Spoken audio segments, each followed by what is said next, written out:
Hello प्यारे बच्चों, आप सभी का स्वागत है हमारे नए यूट्यूब चैनल चल अकेडमी पर। और जैसा कि आपको पता है, मैं 10th क्लास की एनसीईआरटी की साइंस पढ़ा रहा हूँ, साइंस में फ़िज़िक्स पढ़ा रहा हूँ। तो आज मेरी ये दूसरी वीडियो है। इससे पहले वीडियो जिसने ना देखी हो जाकर के उस वीडियो को देखे, बहुत अच्छे तरीके से उसमें चीज़ों को समझाया गया। और मैंने फ़िज़िक्स का जो पहला ही चैप्टर है एनसीईआरटी में, यानी कि 10वें नंबर पर पढ़ता है, प्रकाश का अपवर्तन तथा परावर्तन, ये मैंने पढ़ाया है।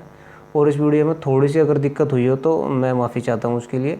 उसमें थोड़ा सा गाड़ियों के हॉर्न वगैरह की आवाज़ आ रही है और कुट कुट की आवाज़ भी आ रही है। कुछ साइड में कुछ काम चल रहा था, मैंने सोचा कि मैंने जब वीडियो बना दी इतनी मेहनत से, फिर मैंने उसे अपलोड ही कर दिया।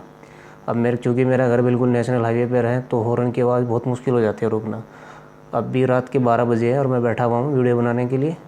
और चलिए, तो टाइम और डाटा ख़राब ना करते हुए, इससे पहले जो चैनल पर नहीं जुड़े वो चैनल को ज़रूर सब्सक्राइब कर दीजिएगा और अपने यार दोस्तों को, अपने फ्रेंड सर्कल में सबको बता दीजिएगा। और वीडियो पसंद आई हो तो ज़्यादा से ज़्यादा लाइक कर दीजिएगा, शेयर कर दीजिएगा। ठीक है प्यारे बच्चों, चलिए तो वीडियो को स्टार्ट करते हैं। ये इसको हटा देते हैं अब। तो इससे पहले कुछ बातें कर लेते हैं जो पिछली क्लास में मैंने पढ़ाई थी। जिसने पहली क्लास देखी होगी पूरी, उसमें बताया था मैंने कि अवतल और उत्तल दर्पण से हमें जो प्रतिबिंब बनने हैं उनके बारे में चर्चा करेंगे। आज कैसे करेंगे आपको बताया था कि समतल दर्पण होता है, परावर्तन का नियम बताया था पहले में। तो कुछ बेसिक चीज़ें बताई थी। बताया था कि आपतित किरण होती है और परावर्तन के पश्चात ये इधर निकल जाती है, इसको परावर्तित किरण बोलते हैं। ये सब आपके याद आ गया होगा। फिर ये कॉमन नॉर्मल होता है हमारा, इसके साथ ये एंगल आई बनाता है, इसके साथ ये आर बनाता है, इसके साथ आपका एंगल आई और इसके साथ आपका एंगल आर बनाता है। ये क्या हो गया, इसके साथ आपका एंगल आर बनाता है और एंगल आई आपका बराबर होता है एंगल आर के। और आपतित किरण, ये आपतित किरण होती है, आप इससे समझ जाना। आपतित और ये अपवर्तित होती, परावर्तित सॉरी, ये परावर्तित किरण होती है। और ये अभिलंब, ये तीनों एक ही तल में होते हैं। ये बताया था मोटा मोटा, तो इसकी कोई ज़्यादा बड़ी बात नहीं हुई थी अब से पहले, लेकिन बेसिक्स है। ये वीडियो तभी समझ में आएगी जिसने पहली ज़रूर देख रखी होगी, या फिर आपने स्कूल में अच्छे से पढ़ा हो कहीं या किसी और से। तो चलिए स्टार्ट करते हैं। ये आपका अब इसमें एक छोटा सा प्रैक्टिकल छूट गया था पिछली बार, एक एक्टिविटी है एनसीईआरटी में। वो ये है कि आप अगर अवतल दर्पण लोगे, अवतल दर्पण एक मार्केट से लेके आप किसी कॉस्मेटिक वगैरह की दुकान वाले से बना के, दाढ़ी बनाने वाला एक बड़ा सा मिरर, बड़ी फोकस दूरी वाला मिरर दे दो तो वो आपको अवतल दर्पण दे देगा। तो अवतल दर्पण आपका ऐसा हो गया।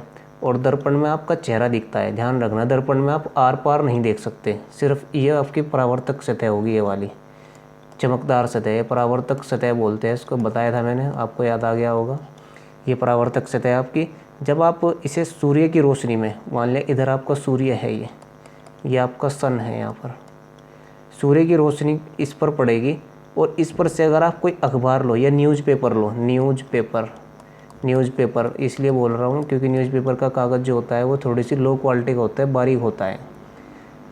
तो इसका जो आपका प्रतिबिंब होगा ना, वो आप इस पेपर पर बनाने की कोशिश करना। आप जो है ना, अपने जैसे मान लिया यहाँ पर कोई आपका अखबार है, ये अखबार है आपका यहाँ पर, इस अखबार को आप लेकर के इसको छोटे छोटे, इसको आप मिरर को इसके पास या दूर थोड़ा थोड़ा खिसका कर देख ले, आपको एक पॉइंट सी बहुत तेज़ रोशनी प्राप्त होगी इस तरीके से अखबार पे। और आप देखना फ्रेंड्स, लगभग 4 से 5 मिनट के अंदर ये इस कागज़ को यहाँ से जलाना शुरू कर देगा। इससे जल जाएगा कागज़, जला देगा ये इसको, ये इसको कागज़ को जला देगा, कागज़ को जला देगा। ये आपका अवतल दर्पण, ये काम तो आपका अवतल दर्पण करता है। लेकिन मैं थोड़ा आगे की बताता हूँ, हालांकि मैं लेंस अभी नहीं पढ़ाया मैंने। दूसरी तरफ जो लेंस काम करता है ना, उसे उत्तल लेंस बोलते हैं। आपने देखा होगा स्कूल में कोई साथी आपका लाया होगा दिखाने के लिए कि मैं जादू दिखाता हूँ। आपके हैंड पर, यहाँ पर कलाई पर जो हमारी नर्म सतह होती है ना, कलाई की दूसरी तरफ वाली सतह आपकी रिस्ट पर, यहाँ आपको दिखाता होगा। यहाँ पर आपको त्वचा पर जलन सी महसूस होती होगी आपकी स्किन पर, वो आपका उत्तल लेंस होता है। और ये आपका अवतल दर्पण होता है। ये कौन सा दर्पण होता है आपका? अवतल दर्पण होता है, अवतल दर्पण। कॉपी पेन लेकर बैठ जाना, अपना सब कुछ नोट करते रहना। ये आपका अवतल दर्पण होता है। बस ये इतनी सी एक्टिविटी होती है उसमें एनसीईआरटी में जो दे रखी है आपकी। और जो बिंदु है ना आपका, ये जो बिंदु प्राप्त हुआ है, मैं दिखा दे रहा हूँ, यहाँ पर लिख दे रहा हूँ। ये आपकी फोकस दूरी होगी, फोकस दूरी कहलाती है ये अवतल दर्पण की। किसकी कहलाती है? अवतल दर्पण की फोकस दूरी, अवतल की बात हो रही है, अवतल दर्पण की, अवतल दर्पण की बात कर रहा हूँ मैं। अवतल दर्पण की फोकस दूरी कहलाती है ये, जितनी भी दूरी ये होगी ये वाली। अब मैं डायग्राम इसका और अच्छे से, यहाँ पर जो मेरे पास सॉफ्टवेयर है इसमें इतने और कुछ मुझे मिला नहीं, इससे बना नहीं पाया मैं, यही बना सकता है, इसी से समझ लो बस आप। भाषा को समझो और भावनाओं को भी, और डायग्राम से भी समझो, समझ में आ रहा होगा। ये फोकस दूरी होती है यहाँ से लगाकर, इसका जो ध्रुव हो गया, ये इसका ध्रुव हो गया, अब समझ गए आप। ये इसके ध्रुव से परावर्तित होने के बाद ये क्या होगी, आपकी आपतित किरण होगी, और ये क्या होगी, परावर्तित किरण होगी। अगर मैं इसमें कॉमन नॉर्मल खींच दूँ, बता सकते हो आई, ये किरण आई ना, तो आई आर, आई एंगल, और ये किरण गई तो आर एंगल। बस आई तो आई एंगल, और दूसरा तो आपका आर होने ही वाला है। इस तरीके का खेल होता है आपका। अब मैंने बिल्कुल एग्जैक्ट तो नहीं बना, लेकिन ये जो पॉइंट है ये आपका फोकस दूरी होती है। और यही क्या होता है आपका, यही आपका सूर्य का प्रतिबिंब है। वास्तव में ये क्या है, सूर्य का प्रतिबिंब है, ये सूर्य का प्रतिबिंब। और कैसा है ये आपका वास्तविक है, ये आपका वास्तविक है, और क्या है, उल्टा है। बस ये बात समझो आप। अभी मैं आगे बताऊंगा कि वास्तविक प्रतिबिंब क्या होता है और उल्टा सीधा क्या होगा। जब आप पूरा चैप्टर पढ़ लोगे ना, ये लेंस वाले की, ये इसकी मिरर वाले की, ये एक वीडियो है, एक वीडियो और आएगी उसमें आपका मिरर ख़त्म बिल्कुल।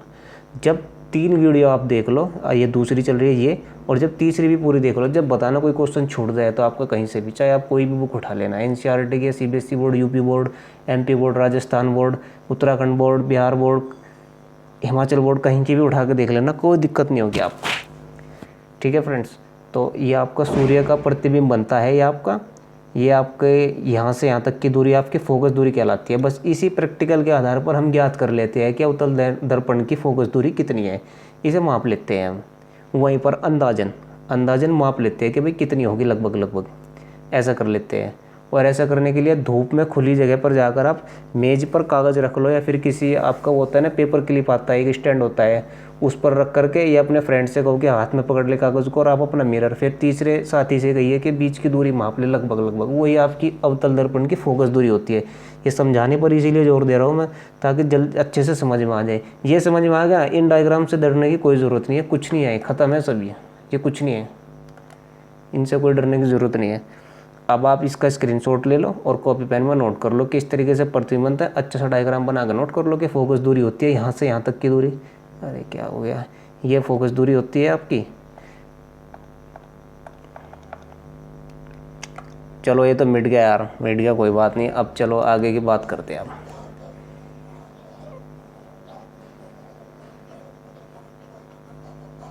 अब आप एक काम करो, अब हम समझेंगे समतल दर्पण से जो प्रतिबिंब बनता है, बताया था मैंने कैसे बनेगा। सीधा बनेगा आपका, पास और उत्क्रमित बनेगा, बताया था, याद आ गया। आभासी बनेगा। अब बताऊंगा क्या होता है। अब असली चीज़ समझो जो किसी को भी नहीं पता रहती। वास्तविक प्रतिबिंब किसे कहते हैं, इसको कॉपी में लिख लेना। वास्तविक प्रतिबिंब वह प्रतिबिंब होता है जिसे पर्दे पर प्राप्त किया जा सकता है, वो आपका वास्तविक प्रतिबिंब होता है। इस बात को लिख लेना, बार बार बोलूँगा मैं, इससे टाइम ख़राब होता है, वीडियो लंबी हो जाती है। जिसे पर्दे पर प्राप्त किया जा सकता है वो आपका वास्तविक प्रतिबिंब होता है। और वीडियो आज आधा घंटे से ज़्यादा की तो बिल्कुल नहीं रखूँगा, पहले ही ख़त्म कर दूँगा। 9 मिनट होगी लगभग। तो एक प्रैक्टिकल करो छोटा सा आप। ये एक सतह होगी आपकी। अरे भाई क्या हो गया, ये आपकी एक सतह हो गई, फर्श हो गया। आपने यहाँ पर अवतल दर्पण लिया, और यहाँ पर आपने एक रख दी मोमबत्ती, समझ गए, कैंडल रख दिया। ये आपकी मोमबत्ती है, लिख देता हूँ, मोमबत्ती है आपकी मोमबत्ती। ये आपका अवतल दर्पण है, अवतल दर्पण। इस चीज़ को ध्यान से समझना। एनसीईआरटी 10th में नहीं है ये चीज़, उठा के लाया हूँ कहीं से, है एनसीईआरटी में, लेकिन आपका पास इतना टाइम थोड़े, आप 6th क्लास के 7th की 8th की एनसीईआरटी उठा के देखो, आपको बोर्ड एग्जाम दे रहे हैं। ये आपका अवतल दर्पण हो गया, और अवतल दर्पण हो गया, मोमबत्ती होगी। आप एक काम करो, इधर एक पर्दा लो, कपड़े का ले लो या कागज़ का ले लो, ये आपका पर्दा हो गया। वही पर्दा, एक्चुअल में पर्दा ऐसा लिखा जाता है, ये सही है, ये वाला, ये पर्दा हो गया आपका। अब आप लेंस मिरर को लेकर के इसे मिरर को इसके पास खिसकाओ, या मोमबत्ती को इसके पास खिसकाओ, या पर्दे को इसके पास ले जाओ, या पर्दे को दूर ले जाओ, या इन्हें इससे दूर ले जाओ, या इसे थोड़ा पीछे ले जाओ। ये स्थिति आपको ही बनानी पड़ेगी। आगे पीछे ऐसा बैलेंस बनाओ कि आप देखना एक स्थिति ऐसी आएगी कि इसकी जो मोमबत्ती की लो है ना, ये लो, इसका एक बहुत ही बेहतरीन और शानदार सा प्रतिबिंब यहाँ बन जाएगा इस तरीके से। आपका ये प्रतिबिंब यहाँ बन जाएगा मोमबत्ती का, जलती हुई मोमबत्ती का इस तरीके से, क्योंकि इसी में रोशनी है और इसी में प्रकाश है। यही चमकदार बिंदु बनेगा इसका। ये प्रतिबिंब आपको इसका यहाँ बना हुआ नज़र आएगा आपको। ठीक है फ्रेंड्स, बच्चों समझ में आ रहा है ना? ये आपका प्रतिबिंब बन जाएगा। ये है वो असल में कहानी। इसे कहते हैं, जब आप अपना घर वाला मिरर लोगे ना, जिसमें मेकअप और बाल वाल बनाते हो, चेहरा देखते हो, आईना बोलते हैं जिसको, साधारण समतल दर्पण, अगर वो रखोगे ना आप अपना, पहले वो रख के देख लियो। ये ऐसा हो ही नहीं सकता आप पर्दे पर प्राप्त कर पाए इसे, ऐसा बिल्कुल नहीं होगा। अवतल दर्पण से होगा। ठीक है, और अभी बता दो, एक 2 सेकंड की बात है, ऐसा ही प्रैक्टिकल लेंस के मामले में उत्तल पर लागू होगा। ध्यान रखना, जो काम लेंस दर्पण में अवतल करेगा वही काम उत्तल करेगा। उत्तल लेंस करता है वही काम। ये मैं बस आगे की बात बता रहा हूँ, हालांकि इसको लिखना मत यहाँ पर अभी। ठीक है, बस मैं बता रहा हूँ, उसको सुन लो आप। वही काम आपका उत्तल दर्पण करेगा। तो ये होता है आपका वास्तविक प्रतिबिंब। अब समझ में आया? कि पर्दे पर प्राप्त कैसे करते हैं, आप समझ में आया? ये होता है आपका वास्तविक प्रतिबिंब। क्या है आपका वास्तविक प्रतिबिंब? जिस प्रतिबिंब को पर्दे पर प्राप्त किया जा सके उसे वास्तविक प्रतिबिंब कहते हैं। यही समझने की चीज़ है। वैसे तो थोड़ी लिखने को तो आप बुक पढ़ी है, पूरी एनसीईआरटी में छाप लो, लेकिन एनसीईआरटी छापना भी मुश्किल हो जाता है। इतनी कोई क्लियर कट वो नहीं है, मतलब बहुत बच्चा आराम से पढ़ सकता है, आसानी बना रखी है बहुत बुक, लेकिन बच्चा नहीं पढ़ पाता फिर भी बिना गाइडेंस के। तो ये वास्तविक प्रतिबिंब होता है। इसका स्क्रीनशॉट ले लो और समझ जाओ मैंने क्या करा है। ये अवतल दर्पण है, मोमबत्ती है, पर्दा है, पर्दे पर लो आपको प्राप्त हो जाएगी। ये लो है, लो का प्रतिबिंब है। ये मोमबत्ती की लो है, यानी कि जला हुआ भाग है ये वाला। ठीक है, चलिए अब इसको रफ करते हैं, अब समझते हैं। इसका स्क्रीनशॉट ले लेना आप। अब ऊपर बने डायग्राम पर आ जाओ। अब जब इससे हम गोलीय दर्पण से हम अपने प्रतिबिंब बनाते हैं, तो प्रतिबिंब बनाने में हमें कुछ दिक्कत आती है। तो हम क्या करते हैं, ये तो आपका अवतल दर्पण है, जैसा कि दिखाई दे रहा है आपका, ये आपका अवतल दर्पण है, अवतल दर्पण। ये आपका उत्तल दर्पण है। अब मैंने समझाने में टाइम ले लिया, अब थोड़ा सा स्पीड से पढ़ेंगे, थोड़ा सा समझ के। ठीक है, ज़्यादा तेज़ नहीं बताऊंगा। ये आपका उत्तल दर्पण है। ये आपका सन हो गया, सन तो समझते हो, ये सूर्य हो गया आपका, यानी कि प्रकाश हो गया। इधर से आपका प्रकाश आ रहा है।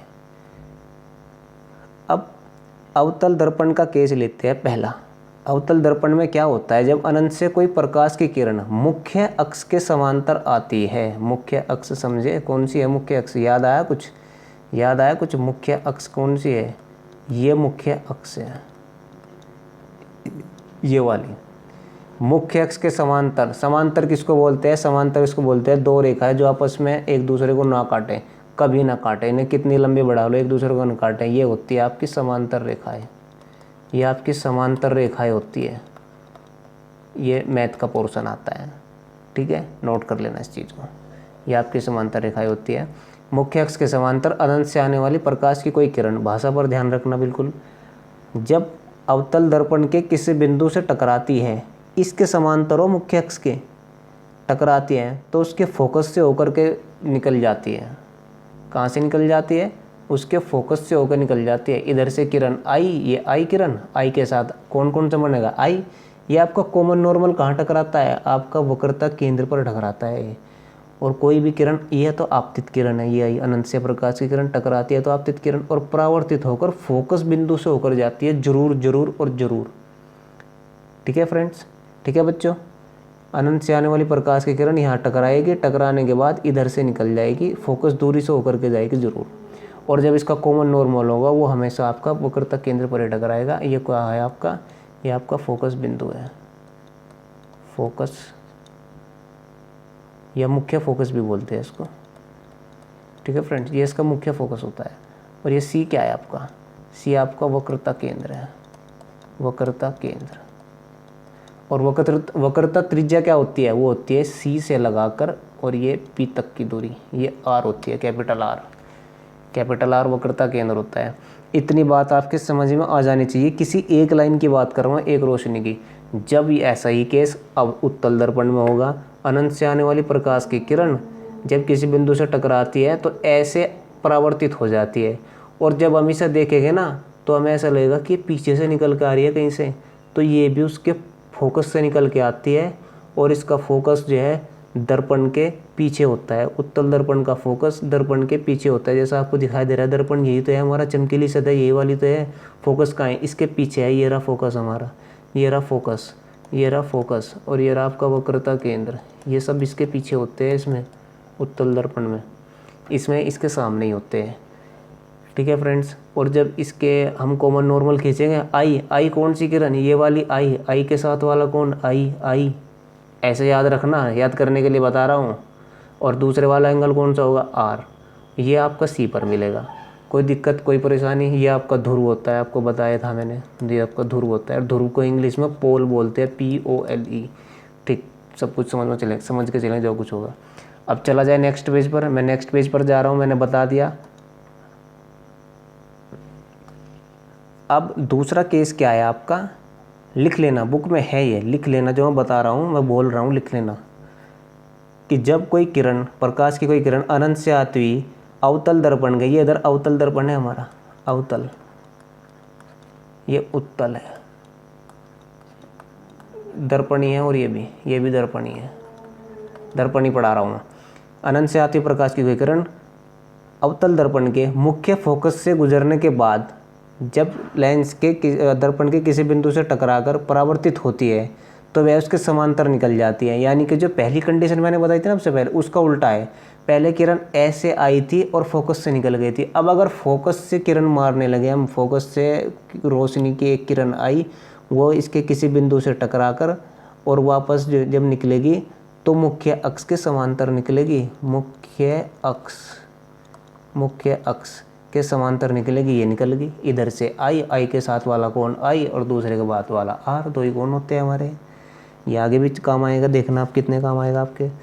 मुख्य अक्ष से जब मुख्य फोकस से निकल के जाएगी तो मुख्य अक्ष के समांतर निकल जाएगी। अब इसमें क्या हुआ यहाँ से, ये फिगर 1 है इसकी फिगर 1 ये ले लेते हैं। इसमें जब कोई किरण आपकी फोकस के पर निर्देशित की हुई जाती है, इसमें निर्देशित शब्द का इस्तेमाल करें क्योंकि इसमें मिलेगी नहीं एक्चुअली, हमें लगेगा, हमें भेजेंगे, हम कमांड देंगे कि भाई ये फोकस की तरफ जाएगी, लेकिन ये जाएगी नहीं। हमें लगेगा ऐसा कि भाई फोकस की तरफ जा रही है, लेकिन टकरा के यहाँ से इस पॉइंट से टकरा करके और यहीं से वापस निकल जाएगी। निकल गई तो ये कहाँ से आती हुई प्रतीत हो रही थी हमें, फोकस से। तो किसके समांतर निकली है, इस मुख्य अक्ष के। ये नीचे वाली मुख्य अक्ष है हमारी, ये मुख्य अक्ष है, ध्यान रखना। 16, 17, 18 मिनट हो गई, ठीक है, जल्दी से समझो। अब तीसरी कंडीशन क्या आती है इसमें, अब इसका दूसरा डायग्राम ये है। तीसरी कंडीशन ये आती है, अगर वक्रता केंद्र, ये वक्रता केंद्र आ गया भाई हमारा, वक्रता केंद्र, अगर अनंत से आती है प्रकाश की कोई किरण वक्रता केंद्र से होकर गुजरती है, अवतल दर्पण के वक्रता केंद्र से होकर गुजरती है, तो परावर्तक सतह पर टकराने के पश्चात वह किरण उसी मार्ग में वापस लौट जाती है, या उसी के अनुदिश गमन करती है, या उसी के अनुदिश वापस लौट जाती है। अनुदिश का मतलब उसी दिशा में वापस चली जाती है। आई, इसलिए इसमें कोई कोण ही नहीं बन रहा, ऐसे आई और टकराने के बाद ऐसे निकल गई, बात खत्म। यही चक्कर यहाँ होगा, यही वाली कंडीशन यहाँ लगेगी उत्तल दर्पण में, कि कोई अनंत से आती कोई प्रकाश की किरण वक्रता केंद्र की ओर निर्देशित होती है। या निर्देशित का मतलब मैंने डॉट डॉट किस लिए दिखा रखा, क्योंकि ये कोई काल्पनिक मतलब हमें दिखाई नहीं देगी, हमें लगेगा ऐसा। ये चम्मच का कौन सा भाग है, पिछले वाला भाग है, मुड़ा हुआ भाग है। जब उसमें आप अपना चेहरा देखते हो ना तो ऐसा लगता है जैसे कहीं पीछे से निकल के आ रहा है चेहरा, बहुत गहराई में है हमारा चेहरा, लगता है ना ऐसा। तो ये वही वाली कंडीशन है, ये चम्मच का उभरा हुआ भाग है, उत्तल दर्पण है। तो ये भी किरण उसी मार्ग में वापस लौट जाएगी। इधर से आई थी और टकराने के बाद चम्मच की सतह से वापस लौट के चम्मच यानी कि उत्तल दर्पण का काम कर रही है। अब एक लास्ट पॉइंट रहेगा इसमें, ये थर्ड पॉइंट आपका ये वाला है कि जब कोई अनंत से आती हुई प्रकाश की किरण अवतल दर्पण के ध्रुव, ये ध्रुव है भाई हमारा बच्चों, ये हमारा ध्रुव है जिसको पोल बोलते हैं इंग्लिश में। ध्रुव पर टकराती है तो जितने एंगल से आएगी ना उतने एंगल से निकल जाएगी, जितने एंगल से आएगी उतने एंगल से निकल जाएगी, क्योंकि हमें पता है कि एंगल आई बराबर एंगल आर होता है। ये बताया था मैंने आपको पहली क्लास में, समझ आ गया होगा अच्छे से। अब उत्तल दर्पण के केस में भी ये होता है, जब ध्रुव से टकराएगी, इसका ये ध्रुव है यहाँ पर, जितने एंगल से आई थी उतने एंगल से निकल गई। एंगल आई बराबर एंगल आर, एंगल आई बराबर आपका एंगल आर, ये नोट कर लेना। चलिए अब आगे बढ़ते हैं, इतनी बात समझ में आ गई हो तो चलो आगे। अब आ गया अवतल दर्पण द्वारा प्रतिबिंब का बनना। प्रतिबिंब बनते कैसे हैं हमारे, हमने क्या बताया कि अवतल दर्पण से आपका वास्तविक प्रतिबिंब बनता है, लेकिन एक कंडीशन आएगी जहाँ पर आभासी प्रतिबिंब बनेगा। वास्तविक का मतलब रियल होता है, आभासी का मतलब आपका इमेजिनरी होता है, काल्पनिक होता है। ठीक है फ्रेंड्स, तो पहली कंडीशन लेते हैं, एकदम 1 नंबर की कंडीशन क्या है पहली, कि कोई वस्तु अनंत पर रखी है तो उसका प्रतिबिंब कहाँ बनेगा। अब प्रतिबिंब बनाने के लिए हमें आराम से समझेंगे यहाँ से, प्रतिबिंब बनाने के लिए हमें सबसे पहले ये देखना पड़ेगा कि कितनी किरणों की ज़रूरत होगी। तो प्रतिबिंब बनाने के लिए कम से कम 2 किरणों की आवश्यकता होगी। लिख दे रहा हूँ मैं, प्रतिबिंब, किसी वस्तु का प्रतिबिंब बनाने के लिए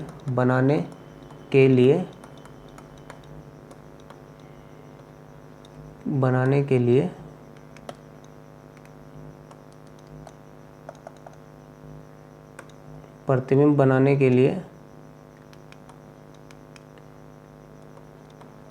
कम से कम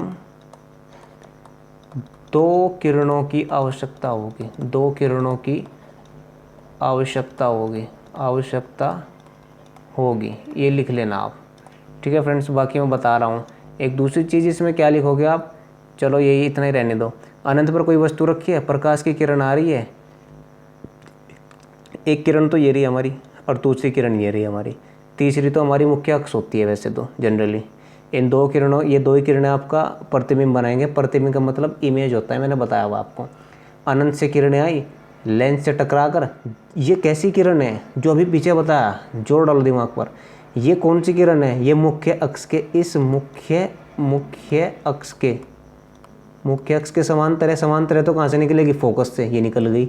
ये भी समांतर है मुख्य अक्ष के, कहाँ से निकलेगी, फोकस से निकलेगी, ये निकल गई। तो इस ए बी वस्तु का प्रतिबिंब आपका यहाँ बन गया, ये रहा, ये प्रतिबिंब है आपका यहाँ पर। प्रतिबिंब यानी कि ये वस्तु तो इतनी बड़ी थी, अनंत पर रखी थी, लेकिन अवतल दर्पण में इतनी सी दिखाई देगी, छोटी सी। अब याद करो, सूरज बहुत दूर था, सूर्य बहुत दूर था, और सूर्य का जो पॉइंट बना था ना अखबार पे, जिससे आग लग गई थी, अखबार जल गया था, काला पड़ गया था, धुआं उठने लग रहा था, सुलगने लगा था, वो क्या था, वो वास्तव में सूर्य का प्रतिबिंब था। प्यारे बच्चों, वो हमारा सूर्य का प्रतिबिंब था, और वो प्रतिबिंब छोटा सा बना था, उल्टा बनता है, क्योंकि आप देख नहीं पाते तो उल्टा सीधा आप इतना जल्दी अंदाज़ा नहीं लगा पाओगे देखने के बाद। वो छोटा सा प्रतिबिंब होता है, एक्चुअल में ये ए बी ही है, वस्तु छोटी सी है। मान लिया सूरज था तो ये भी सूरज ही है, उसका प्रतिबिंब था बिल्कुल। बस इतनी सी बात थी। ये वाली किरण तो मुख्य अक्ष से जो किरणें जाती है और ध्रुव से टकराकर किसी भी दर्पण के वापस उसी मार्ग में लौट जाती है। पहली क्लास में बात बताई थी बहुत अच्छे से, अभी भी बता रहा हूँ बहुत ही अच्छे से। अब दूसरी कंडीशन लेते हैं। एक कंडीशन तो ये होगी, दूसरी कंडीशन में आओ, ये वस्तु कहाँ थी, अनंत पर थी। बताऊँगा सारा, लिस्ट विस्ट सब बना रखी बात है मैंने, कोई घबराना मत कि भाई बुक में तो ऐसे दे रखा है, कैसे पढ़ा रहा है, ऐसे पढ़ा रहा, कोई दिक्कत नहीं होगी। बस बोर्ड एग्ज़ाम दे रहे ना फरवरी में, एक वीडियो को आधा घंटे की 35 मिनट की वीडियो है, देख लो यार, काम हो जाएगा तुम्हारा। अब अनंत है और ये सी आपका वक्रता केंद्र है, मैं पता है। अब मैं क्या करूँगा, इस वस्तु को उठा करके थोड़ा सा इधर रख दूँगा, वस्तु को उठा करके थोड़ा सा इधर रख दूँगा, कहीं भी इस सी से पीछे रखूँगा और अनंत के और सी के बीच में ले आऊँगा, कहीं भी अनंत और सी के बीच में ले आऊँगा। मैं लिया ये रहा, अनंत हमारा यहाँ कहीं था, अनंत हमारा यहाँ कहीं था, इसे अनंत का साइन होता है, और सी हमारा ये वक्रता केंद्र है। बार बार बता रहा हूँ, सी हमारा वक्रता केंद्र है, यहाँ पर लिया मैं। अब प्रकाश की कोई किरण आई अनंत यहाँ से, जहाँ पे वस्तु रखी है, एक किरण टकराई तो हमें पता है समांतर जा रही, इसके समांतर जा रही ना मुख्य अक्ष के। मुख्य अक्ष ये वाली है हमारी मुख्य अक्ष, इसके समांतर जा रही है। लेंस दर्पण के किसी बिंदु से टकराई और फोकस से निकल गई, कोई बात नहीं। अब एक किरण आती है और वो वक्रता केंद्र से टकरा कर कहाँ जाती है, करो याद, अभी बताया था 2 मिनट पहले ही, वापस उसी मार्ग में लौट जाती है। तो उसका प्रतिबिंब यहाँ बनेगा, ये बन गया। अब ये तीर का निशान ऊपर बना रखा मैंने, अब ये नीचे बना दिया, यानी कि प्रतिबिंब उल्टा है। यानी कि सर ऊपर था तो यहाँ सर नीचे हो गया, सर ऊपर था, तीर ऊपर था, तीर नीचे हो गया, यानी कि प्रतिबिंब हमारा कैसा बन गया, प्रतिबिंब हमारा उल्टा बन गया। ठीक है बच्चों। और कैसा बन रहा, साइज दिख रहा है, ये तो कुछ बड़ा था, ये कैसा है, ये छोटा है, ये छोटा प्रतिबिंब बना हमारा। स्क्रीनशॉट ले लेना, समझ लेना, ये हमारा छोटा प्रतिबिंब था, ये छोटा प्रतिबिंब बनेगा हमारा इसमें, और ये बड़ा था। ठीक है, चलिए नेक्स्ट पेज पे चलते हैं। अब आते हैं अगली कंडीशन, तीसरी कंडीशन में चलते हैं। तीसरी कंडीशन में क्या कह रहा है हमारा कि अगर मैं पिछले चलते एक बार क्या था, यहाँ रख देती है। अब मैं एक काम करता हूँ, वस्तु को उठा करके सी पर रख देता हूँ। पहले तो अनंत पे थी, अनंत से, और ये रहा, ये हमारा सी था यहाँ पे, ये हमारा अनंत था। मैं पहले तो अनंत पे ली मैंने, फिर मैंने इनके बीच में ले ली गई। अब मैं सी पर लाने जा रहा हूँ वस्तु को, अब वस्तु को सी पर लाने जा रहा हूँ। चलो आगे चलते हैं जल्दी से। सी पर ले आऊँ मैं, सी पर आने के बाद क्या होगा, सी पर आने के बाद देखो क्या हुआ, एक किरण गई इसके समांतर, क्या होगा, फोकस तो निकलेगी क्योंकि समांतर गई ना मुख्य अक्ष के। मुख्य अक्ष ये है, ये वाली, प्यारे बच्चों मुख्य अक्ष ये है हमारी, ये वाली। समझो धीरे धीरे से, वीडियो को 2 बार 3 बार 5 बार जब तक मर्जी करे तब देखो, समझ में ना आए। मुख्य अक्ष के समांतर गई, इसके समांतर गई तो कहाँ से जाएगी निकल के, फोकस से। याद करो, समांतर किरण जाएगी तो निकल के जाएगी फोकस से, वो गई निकल के, भाग गई, जाने दो। अब एक किरण यहाँ से निकल के जाएगी क्योंकि ये तो सी पे है, जाहिर सी बात है, सब किसी पॉइंट से जाएगी तो ये भी फोकस से होकर के जाएगी। बताया ना, किन्हीं भी 2 किरणों की जरूरत होगी हमें प्रतिबिंब बनाने के लिए। तो एक किरण हमारी ये होगी और दूसरी एक किरण हमारी ये होगी। ये 1 है और ये 2 है, ये 1 नंबर की किरण है, 2 नंबर की किरण है, ये फोकस से टकराएगी। अब याद करो, जो किरण फोकस से टकराई थी वो कहाँ गई थी, समांतर गई थी। ऊपर का उल्टा, समांतर आई फोकस गई, फोकस गई समांतर गई, समांतर आई फोकस गई, फोकस आई समांतर गई। दोनों बात उल्टी है, उल्टा हो गया। इसको हटा देता हूँ, थोड़ा सा दिक्कत हो रही है कुछ। ऐसे आई ऐसे गई, ये ऐसे आई और ऐसे चली गई यहाँ से। तो प्रतिबिंब कहाँ बना, सी पर ही बनेगा। तीर सर कहाँ है, ऊपर था नीचे होगा, तो कैसा प्रतिबिंब बनेगा, उल्टा बनेगा। लेकिन साइज क्या होगा, समान साइज का बनेगा, समान साइज, साइज इसका बराबर रहेगा प्रतिबिंब का। अब आते हैं, ये वाली तो होगी। अब चौथी कंडीशन में आ जाते हैं। चौथी में क्या है, मैंने क्या करा, सी पे ले लिया, अब बचा एफ। मैं चाह रहा हूँ भाई से उठा के सी से और एफ के बीच में यहाँ रख के देखता हूँ इस बार। मैंने उठा के सी ये रहा मेरा यहाँ सी, और एफ ये रहा, मैंने इनके बीच में रख दी रही। अब एक किरण तो यहाँ से निकल के ऐसे जा कर के वापस टकरा के आ गई, ऐसे ही आगे टकरा के। एक किरण इसके समांतर गई, समांतर गई तो कहाँ गई, समांतर फोकस, अब फोकस समांतर, समांतर फोकस, फोकस समांतर, ऐसे याद करो, समझो। यहाँ से निकल के समांतर, फोकस से निकल के जाएगा, यहाँ पर मिलेगी किसी पॉइंट पर जाकर, और ये वापस इससे टकरा के ये किरण इसकी वापस जाएगी। ये कौन सी वाली किरण है, ये कौन सी वाली किरण है, ये वक्रता केंद्र की किरण है। ए रही, याद ना आया हो तो ये रहा, वक्रता केंद्र से गई ये किरण। और जब ये किरण दोस्तों प्यारे बच्चों वक्रता केंद्र से जाएगी तो टकरा के वापस चली जाएगी। बताई थी ना ये चीज़ अभी पीछे, रिवाइंड करके देखो वीडियो को, दिखाऊँ कहाँ बताई थी ये बात कहाँ बताई थी, ये रही, ये वाली बात बताई थी, वक्रता केंद्र से जाएगी तो टकरा के वापस निकल जाएगी। यही बात मैंने आपको वहाँ बता दी है अब। ठीक है, थोड़ा सा टाइम लग रहा है, कोई बात नहीं, डाटा खर्च हो रहा है, लेकिन एकदम उत्तम क्वालिटी की क्लास ले रहे हो। उत्तल दर्पण और उत्तल लेंस को समझने के लिए, साइंस को समझने के लिए बहुत जल्द मैथ सब कुछ आएगा। अब मुझे रात को 12 बजे के बाद ही वीडियो बनानी पड़ेगी। अब हॉर्न की आवाज़ थोड़ी कम आ रही होगी, बड़ी दिक्कत है यार, यहाँ रोड पर बड़ी परेशानी हो रही है। अभी ये टाइम गलत है, कंप्यूटर का दिखाई दे रहा हो किसी को भाई को, ये गलत टाइम दिखा रहा है। चलिए अब चलते हैं अपना, ये इसको हटा देते हैं। और आपका ये हो गया यहाँ पर, तो इसका प्रतिबिंब कहाँ पर बनेगा, अगर इसके बीच दे दिया तो सी से परे बनेगा प्रतिबिंब।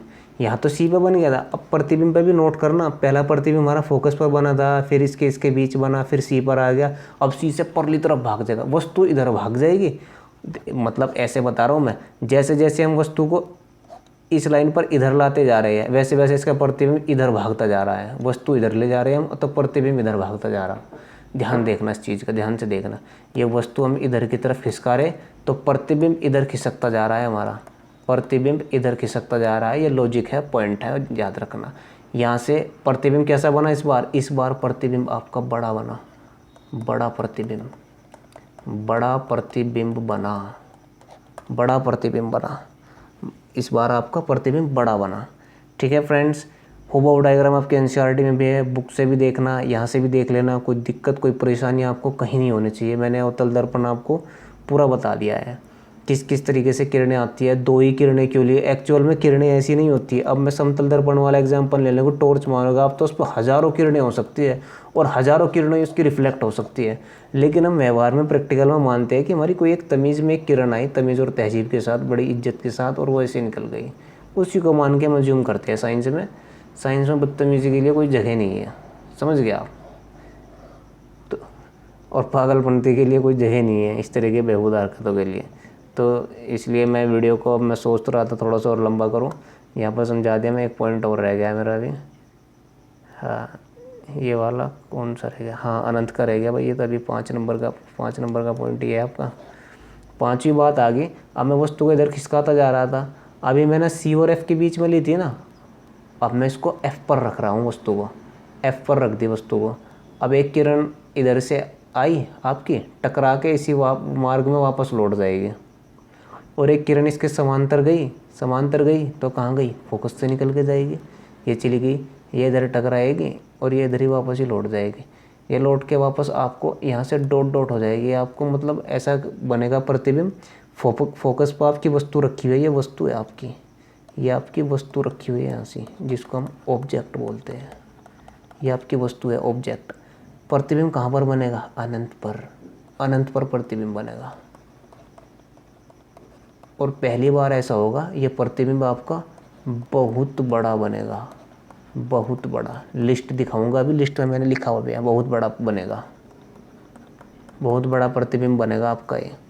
ठीक है फ्रेंड्स, अब लास्ट अवतल दर्पण में ये बचा है 6। अब मैं एक काम करूँगा, फोकस से उठा गया भाई, अभी तो पी यहाँ है हमारा ध्रुव, ये ध्रुव है पी, मैं उठा गया से वस्तु को अब किसी बार मैं यहाँ रखने की कोशिश करूँगा, मगर भाई चलो भाई रख लो यहाँ पे। ये रख दिया हमने। इस बार उल्टा हो जाएगा मामला। हर बार प्रतिबिंब आपका वास्तविक ही बन रहा था आपका, हर बार वास्तविक प्रतिबिंब है आपका। अब तक जितनी चीज़ें बताई वास्तविक बन रहा प्रतिबिंब आपका, उल्टा बन रहा, और हर बार उल्टा बन रहा। लेकिन यहाँ कंडीशन पलटेगी। मैंने ध्रुव या मैंने ये फोकस और ये ध्रुव के बीच में रख दी वस्तु को, तो देखो प्रतिबिंब कहाँ बना, हर बार प्रतिबिंब इधर बन रहा था, लेकिन इस बार कहाँ बना, इस बार प्रतिबिंब राइट साइड बना आपका। इस बार प्रतिबिंब आपका राइट साइड बना। कैसे बना, सीधा बना। पहली बार ऐसा हुआ, सीधा बना, एक ही कंडीशन है ऐसी, और वस्तु से बड़ा भी बना। बस बहुत बड़ा सिर्फ यहाँ बनेगा, जब फोकस पे होगा वो अनंत पर चला जाएगा, बहुत बड़ा बनेगा। तो बहुत बड़े में और बड़े में फ़र्क है। बड़ा सिर्फ थोड़ा बहुत बड़ा है भाई, ये 5 फुट है तो 10 फुट बन गया, लेकिन अगर ये 5 फुट था पता चला है 500 फुट का बन गया, इतना फ़र्क आ जाएगा। और ये आपका पहली बार क्या होगा इसमें, तीसरा पॉइंट, आभासी बनेगा ये प्रतिबिंब, क्योंकि आप इस प्रतिबिंब को पर्दे पर प्राप्त नहीं कर पाओगे। ये आपका आभासी प्रतिबिंब बनेगा, यानी कि इमेजिनरी बनेगा। आप इमेजिनरी इमेज बनेगी आपकी। इंग्लिश में चाहे मत लिखो। तो ठीक है फ्रेंड्स, 33 मिनट होगी, लगभग 34 के आसपास होगी। मैंने बता दिया उत्तल दर्पण, आपको कोई दिक्कत परेशानी नहीं होनी चाहिए। अब ये रहा उत्तल दर्पण। इसी वीडियो में समझ लेते हैं। वैसे वीडियो तुम्हें ज़्यादा लंबी लग रही होगी तो कोई बात नहीं।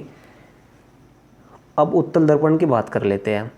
उत्तल दर्पण समझना और भी आसान है। उत्तल दर्पण में केवल 2 केस बनेंगे, दोनों के दोनों मैंने लिख रखे हैं पहले से ही। उत्तल दर्पण ये होगा आपका, ये इसका आपका परावर्तक सतह होती है, ये वाली आपकी पता होगा, बता रखा मैंने। तो अनंत पर कोई वस्तु रखी है ऐसी, ये भी प्रकाश की किरणें आई, 2 आई इधर से और टकरा के ये निकल गई यहाँ से। ये किरणें यहाँ से आई और टकरा के यहाँ से निकल गई, लेकिन ये अपसरित होती हुई प्रतीत होती है। इसको अपसरित कहेंगे, अपसरित किरणें हैं, अपसरित किरणें बोलते हैं इनको। है तो ये परावर्तित किरणें, लेकिन ये अपसरित इसलिए कह रहे हैं क्योंकि फोकस से बड़ी, मतलब फोकस से फैलती हुई आ रही है। ऐसा लग रहा है कि फोकस पे कोई टॉर्च लेके बैठा है और उसकी टॉर्च की रोशनी इस तरीके से फैल गई बिल्कुल। इस फैलने को ही हम अपसरित कहते हैं। किसी चीज़ को फैला दे वो उसे अपसरित कह देता है, ठीक है। हालांकि परावर्तित किरणें ही है हमारी, है परावर्तित ही हुई है किरणें हमारी, परावर्तित किरणें। ये साफ नहीं लिखा गया कुछ इतना, ठीक है। चलो इसको ना भी लिखो कोई बात नहीं, मैं आपको बता ही दे रहा हूँ ऐसे। ये आपकी अपसरित किरणें हो गई, फोकस से आती हुई प्रतीत हो गई। तो अनंत पर आपकी वस्तु है तो आपका प्रतिबिंब कहाँ बनेगा, ये रहा। अगर वस्तु अनंत पर है तो प्रतिबिंब फोकस पर बनेगा, एफ पर, और पीछे बनेगा, हमेशा दर्पण के पीछे बनेगा। मैंने बताया उत्तल दर्पण में प्रतिबिंब हमेशा दर्पण के पीछे बनेगा, हमेशा बनेगा, हमेशा सीधा बनेगा और हमेशा आभासी बनेगा, वस्तु से छोटा बनेगा हमेशा। तीनों पॉइंट ऐसे ही है, एक पॉइंट ये, दूसरा पॉइंट ये, तीसरा पॉइंट ये और चौथा पॉइंट ये। चारों पॉइंट नोट कर लें। दर्पण के पीछे बनेगा, सीधा बनेगा, आभासी बनेगा, वस्तु से छोटा बनेगा। अनंत पर था तो बिंदु साइज का बनेगा, ये रहा बिंदु साइज, बिंदु साइज का बनेगा, बिंदु के साइज का बनेगा प्रतिबिंब, ये रहा। सीधा बनेगा, आभासी बनेगा, ठीक है, उत्तल दर्पण में। और मैं क्या करूँ, अनंत से, और इधर तो पी बचा हमारा, क्योंकि फोकस और वक्रता केंद्र हमारे इस साइड है, हम वस्तु को इधर नहीं रख सकते, इसलिए हमने ऐसा करा। हम वस्तु तो इधर ही रखना पड़ेगा क्योंकि परावर्तक सतह तो इधर ही है, यही तो प्रतिबिंब बनाएगा। अब वस्तु को मैं यहाँ रख दूंगा, पीछे क्या होगा, उसका कुछ भी नहीं होने का, रखे रहने तो कुछ प्रतिबिंब थोड़े बना देगा वो। जब इधर कोई परावर्तक सतह नहीं है, चमकदार सतह इधर नहीं है, तो इधर प्रतिबिंब बनेगा नहीं। प्रतिबिंब सारे इस साइड ही बनेंगे आपके, इस साइड प्रतिबिंब बनेंगे आपके सारे के सारे। तो इसलिए वस्तु को इधर रखा हमने। अब मैं इसके और इसके बीच कहीं भी रख लूँ, यहाँ रख लूँ, यहाँ रख लूँ, यहाँ रख लूँ, हमेशा प्रतिबिंब आपका फोकस और ध्रुव के बीच में जितना इधर खिसकाऊंगा, थोड़ा सा इधर खिसक जाएगा, इधर खिसक जाएगा, इधर खिसक जाएगा, ऐसे बनेगा। अब मैंने ऐसे थोड़ा सा पीस के पास यहाँ रख लिया, वस्तु को बड़ी थी लेकिन प्रतिबिंब छोटा बना, देखो छोटा प्रतिबिंब, छोटा प्रतिबिंब बना आपका, और आपका सीधा बना, वस्तु से छोटा बना और दर्पण के पीछे बना। बस इतनी सी बात थी। ये किरणें यहाँ से आई, टकराई, वापस निकल गई, फोकस से आती प्रतीत हुई। एक किरण आपके वक्रता केंद्र से क्या होती है, वक्रता केंद्र से जो किरणें जाती है प्रकाश के, टकराकर उसी मार्ग में, उसी के अनुदिश वापस लौट जाती है। इतनी सी बात थी, ये समझ में आ गई। फोकस बिंदु बोलते हैं या मुख्य फोकस बोलते हैं। फोकस दूरी क्या होती है, लेंस के ध्रुव से फोकस तक की दूरी को फोकस दूरी कहते हैं। इसे हम छोटा एफ से डिनोट करते हैं। और यहाँ से लेकर के यहाँ तक की दूरी को हम कैपिटल आर बताते हैं, जिसको वक्रता त्रिज्या बोलते हैं हम। आपको बताया था सब, ये आपके मुख्य अक्ष है, बार बार बता रहा हूँ, याद कर लो बच्चों, ये मुख्य अक्ष है। तो इसके अलावा अब क्या बचा इसमें, हाँ अब ये लिस्ट देख लो आप, इसका स्क्रीनशॉट ले लेना। ये आपके अवतल दर्पण के लिए, उत्तल के लिए मैंने पीछे आपकी ये लिखी थी बात, उत्तल में ये बात लागू रहेंगी। अगर अनंत और ध्रुव के बीच में आपका प्रतिबिंब है, अगर आपका अनंत और ध्रुव के बीच में प्रतिबिंब है तो पी तथा एफ के बीच में आपका प्रतिबिंब बनेगा। ठीक है फ्रेंड्स, तो आप इस सारणी का स्क्रीनशॉट ले लीजिए। ये आपका अवतल दर्पण के लिए है, अवतल दर्पण के लिए आपका है, आपका इसका स्क्रीनशॉट ले लीजिएगा या आप नोट कर लीजिएगा। तो ठीक है फ्रेंड्स, वीडियो अच्छी लगी हो तो ज़्यादा से लाइक करिए, शेयर करिए और हमारे चैनल को जरूर सब्सक्राइब करिए। चलिए भाई, थैंक यू। मिलते हैं नेक्स्ट वीडियो में नेक्स्ट अपडेट के साथ। Thank you.